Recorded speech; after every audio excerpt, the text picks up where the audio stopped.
Los judíos en España con Jacobo Israel Garzón.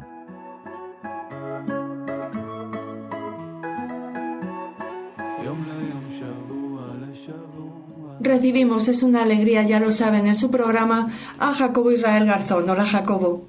Hola, Raquel. La alegría es para mí de estar en las ondas, si se pueden llamar ondas, que también lo serán, de Radio Sefarad. Bueno, se puede llamar ondas y también se puede llamar éter, porque Eso gracias a ti... Porque es online. ¿No? Claro, gracias a tu iniciativa, la de nuestro querido primer director Soli Volodarsky y a la de también el secretario general en aquel momento, nuestro querido Jack Laredo y algunas otras personas como donantes que bueno, que no han querido nunca que se conocieran al tema y que ayudaron a crear esta radio. Exacto. Que es una maravilla que después de 20 años continúe, o 20 y algo, 21 continúe, ya. 21 ya, continúe funcionando. Y que espero que funcione muchos años más. Bueno, amén. Y en la que tenemos programas tan maravillosos como este, en el que Jacobo Israel Garzón recorre la historia de los judíos en España. Esta es la tercera entrega, Jacobo, que dedicas a los odontólogos. Sí, dedico esta entrega a los odontólogos judíos en Galicia, además, especialmente. Y me preguntarán por qué. Y yo creo que porque es una de las cosas más extrañas de la historia judía en nuestro país, que tiene bastantes puntos raros, es decir, en el que basarse. Y esta es una historia de una serie de odontólogos judíos. Con este charla de hoy terminamos en el tema de los judíos odontólogos rusos, y seguramente en el próximo pasaremos a una familia de judíos odontólogos alemanes. Pero esto será lo siguiente. Esta es la continuidad y la tercera parte de los judíos odontólogos rusos en Galicia. Y además, yo todavía no me he explicado qué necesidad había de odontólogos en Galicia, pero debía haber alguna, porque ya hemos explicado dos familias y ahora explicaremos lo que es la familia Svarsky, que fueron una familia que llegó a Galicia y que se estableció allí hasta la Guerra Civil. Hablaré de Abraham, se llamaba exactamente Abraham Kiva Elevich Svarsky Jeller y era más conocido como Abraham Svarsky. Él estaba casado con Shiva Sofía, que se llamó Sonia en idioma natural, Cooper, hermana de Simeón, del que ya hemos hablado. La pareja había residido en Kamenets-Podilsky, Ucrania, y en Lodz, donde ejercieron como dentistas hasta 1920. Tenían dos hijos, Elías, nacido en Odessa en 1905, y Jacobo, nacido 9 años después en Lodz en 1914. Abraham tenía un hermano, Boris Svarsky, que llegaría a ser luego miembro de la Academia Nacional de Medicina de la Unión República Socialista Soviética y uno de los embalsamadores del cadáver de Levitin, que no es poca cosa. ¡Wow! ¡Qué dato más interesante, Jacobo! Sí. Era un hombre, digamos, su hermano era un hombre del establishment de la Unión Soviética. La ocupación de Lodz por los polacos en 1920, que fue toda una historia, que forma parte de la historia del final de la Primera Guerra Mundial, determinó que emigraran a Galicia junto con Elisa Cooper, que había quedado viuda, que era su cuñada, donde el hermano de ella, Simeón, residía desde 1913 o 1914. A Sofía, que era licenciada en odontología por la Universidad de Novosibirsk, se le concedió en 1923 a su mujer autorización para ejercer durante 5 años y tenía una clínica en Vigo, retirándose en el año 1928, después de estos 5 años. Abraham, que empezó a trabajar con su cuñado Simeón y posteriormente con su esposa, abrió una consulta en Pontevedra en 1925. Los otros, os recordaréis que estaban en Vigo, pero se marcharon a la cercana Pontevedra. El gabinete dental de Shiva Sofía o Sonia en Vigo se encontraba en la calle Velázquez Moreno, número 50. Y cuando dejó de ejercer, probablemente colaboraría con su marido Abraham en Pontevedra, en el gabinete que tenía. En el mes de febrero de 1927 resultó elegida como contador del Colegio de Odontólogos, trabajo en el que se mantuvo durante varios años. Como todos los miembros del colectivo de dentistas judeorrusos, Sofía y Abraham gozaban de gran prestigio en la sociedad gallega, tanto a nivel humano como profesional. Aunque tuvieron una cerrada oposición de algunos colegas, como es natural, y de las autoridades académicas, que eran contrarias a que se les concediese una habilitación para ejercer su profesión. Él tenía una autorización desde el año de 1925 para ejercer como dentista, cosa que hacía en Pontevedra. En 1931, dos compañeros dentistas de la ciudad, Fontaina y Blanco, empezaron una campaña contra él, que se defendió escribiendo una carta a los compañeros dentistas de la ciudad, en la que exponía que tenía autorización del gobierno concedida el 23 de junio de 1925 sin fijación ni limitación de tiempo. Y añade: vengo trabajando profesionalmente en esta capital desde el año 1925 sin que se haya producido contra mí queja alguna, y he guardado siempre cordiales relaciones con todos los compañeros odontólogos, a los que respeto y considero. De ellos he recibido en todo momento pruebas de afecto por los que les estoy reconocido.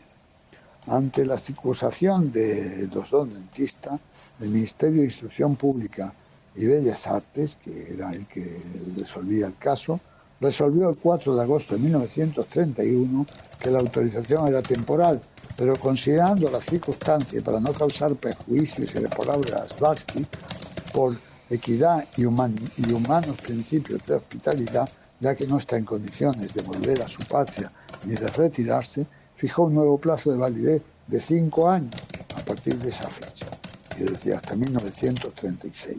Mientras tanto, Abraham había solicitado la nacionalidad española, pero en 1929, pero le fue denegada. Sus hijos, Elías y Jacobo, fueron también odontólogos. Aquí es una familia de odontólogos hereditarios, como digo yo.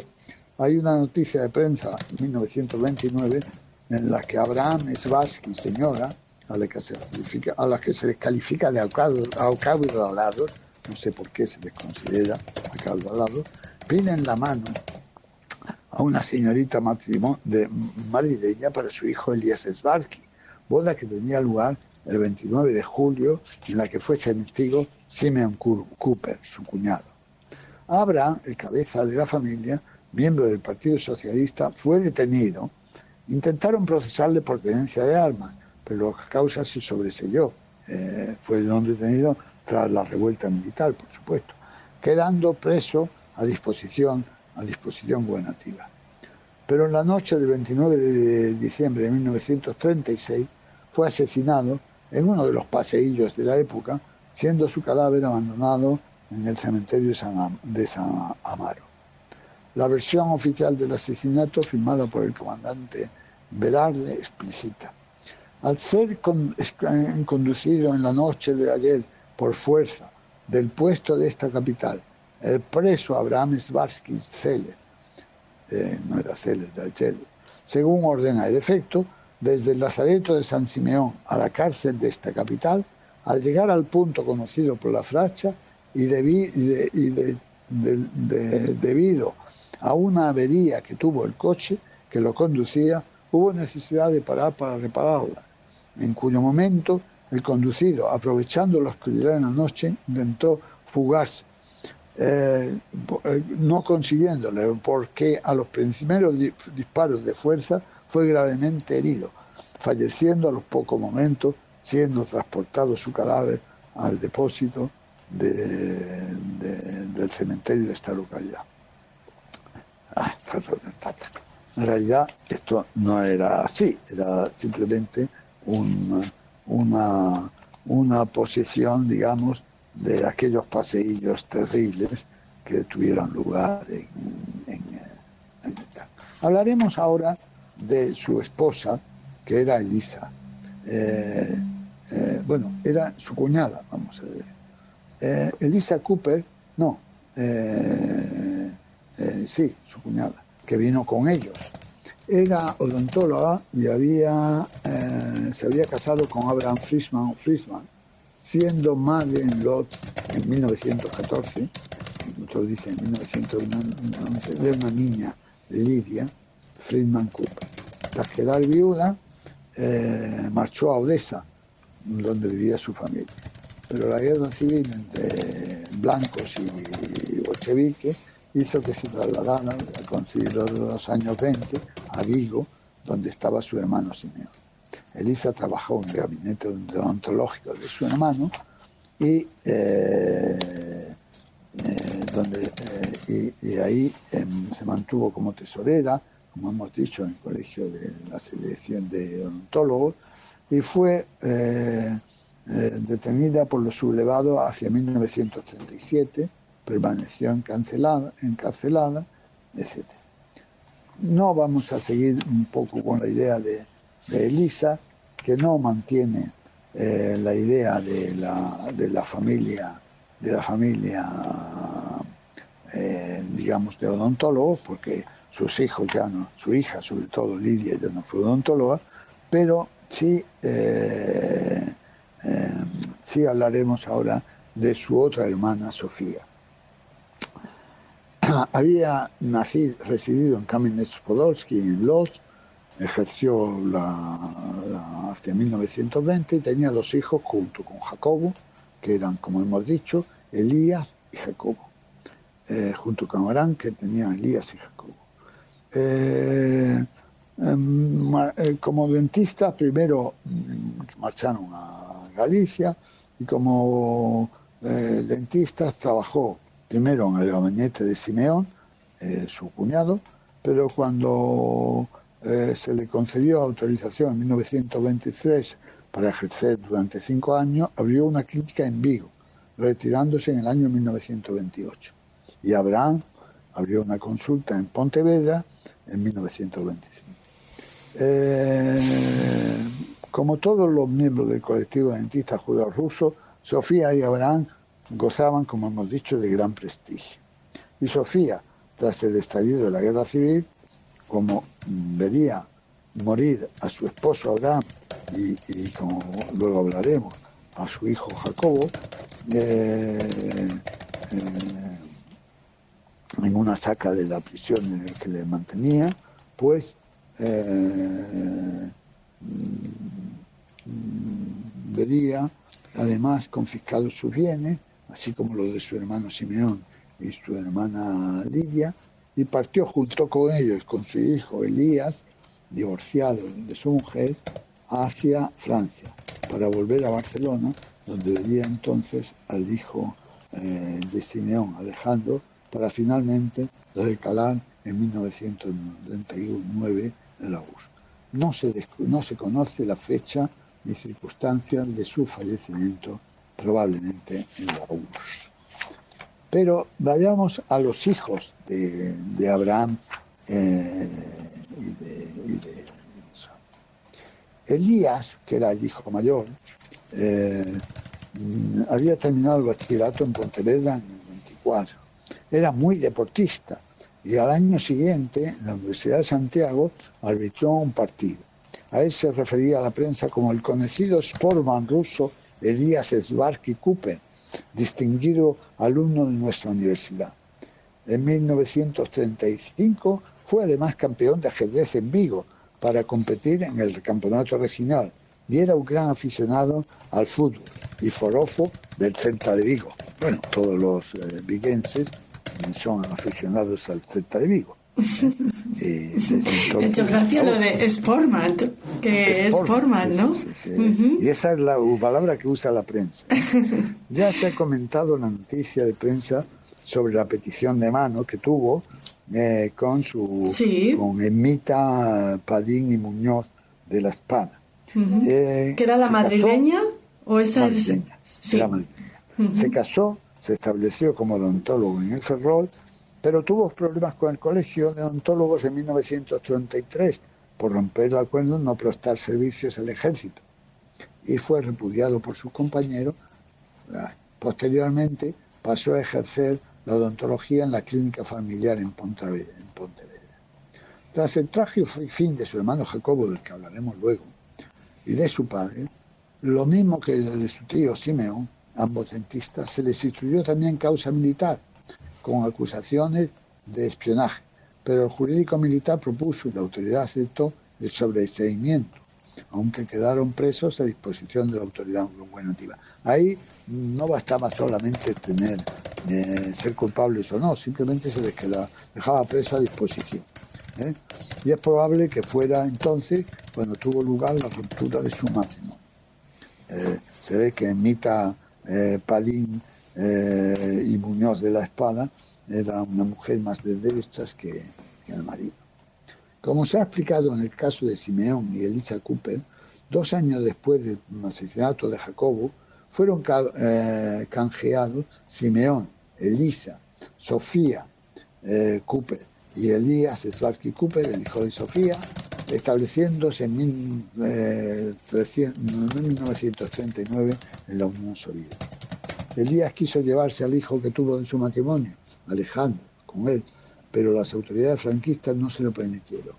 Y ya en la URSS trabajó como intérprete y profesor de español en el Comité Internacional Comunista y más tarde en la Escuela Superior de Diplomacia de la Universidad Estatal Lermonotov de Moscú. Y a lo largo de su vida se casó otras 2 veces. Y además de su hijo Alejandro, en Moscú tuvo una hija, Natasha, que se dedicó a la pintura. Sobrino de Boris Svarky, uno de los embalsamadores del cadáver de Lenin, como hemos dicho, y principal responsable de su conservación, cuando este fue encarcelado, estoy hablando ya de Boris Svarky, el embalsamador, en 1952, en la persecución de los médicos judíos por Stalin, Elías, a su vez, fue desposeído de su empleo en la universidad, sobreviviendo como dentista en una fábrica de automóviles. Y tras la muerte de Franco, pudo volver en ocasiones a España y reunirse con su hijo Alejandro en Madrid. Y falleció en Madrid, en Moscú, en 1994. Por último nos queda Jacobo, el otro hijo. Lo de Jacobo es una tragedia. El triunfo de la sublevación militar de julio de 1936 en Galicia tuvo consecuencias funestas para toda la familia. Jacobo, dentista y brigada de complemento, fue detenido por dirigir las milicias organizadas y el gobierno civil para la defensa de la República, instruyendo el causa sumarísima por rebelión militar.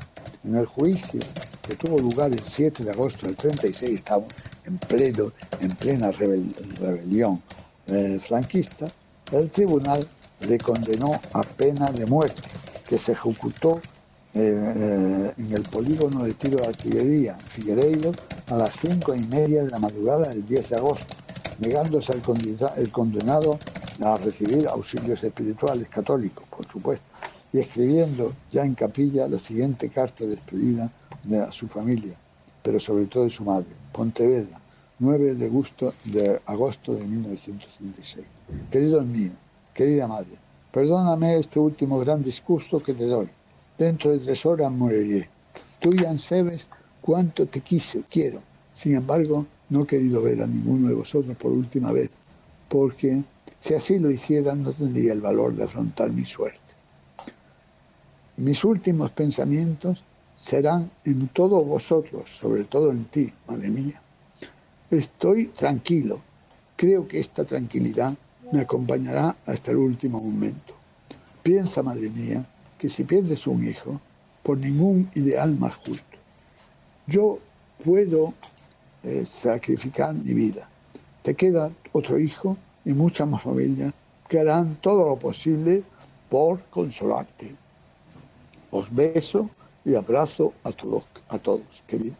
Sobre todo a ti, madre. Tu hijo, que siempre te ha querido y te querrá siempre. Y en 1936 el Progreso dio noticia del fusilamiento en Pontevedra por las autoridades del joven nacionalizado español Jacobo Svarky Cooper. Con esto termina la saga de los Svarky Cooper en España. Termina una época y termina también la historia de una familia judeo-rusa en nuestro país. Pues termina trágicamente, pero sí, pero de una manera conmovedora, ¿no? Con esa carta. Las historias no siempre son las que uno querría tener. Los finales no siempre son felices. Es verdad. Bueno, Jacobo, te esperamos en la próxima entrega de tu programa. De mi programa y último programa sobre los odontólogos judíos. Muy bien. Esto no ruso porque es un odontólogo judío alemán, pero que tiene todavía mucho que decir en la historia de la odontología gallega. Odontólogos sefardíes no hay, ¿no? Sí, los hay, pero en Madrid. Y todos forman parte de la historia. Hay un odontólogo judío, hay médicos judíos, no, hay en la medicina siempre ha habido judíos. Sí, por supuesto. No, es que pienso en que, bueno, en esa preferencia askenaz por la odontología. Pero sí, esa es la preferencia. No, pero también lo ha habido. También los ha habido. Sí, muy bien. Si quieres, alguna vez hablaremos de él, pero como de una personalidad. Muy bien. Una personalidad de la primera comunidad judía madrileña. Bueno. Un día hablaremos. Estupendo. Pues esperamos ese día y te esperamos, Jacobo, y les esperamos a ustedes la próxima entrega de este programa. Muchísimas gracias. Como siempre, yo muy agradecido. Un beso muy fuerte para vosotros.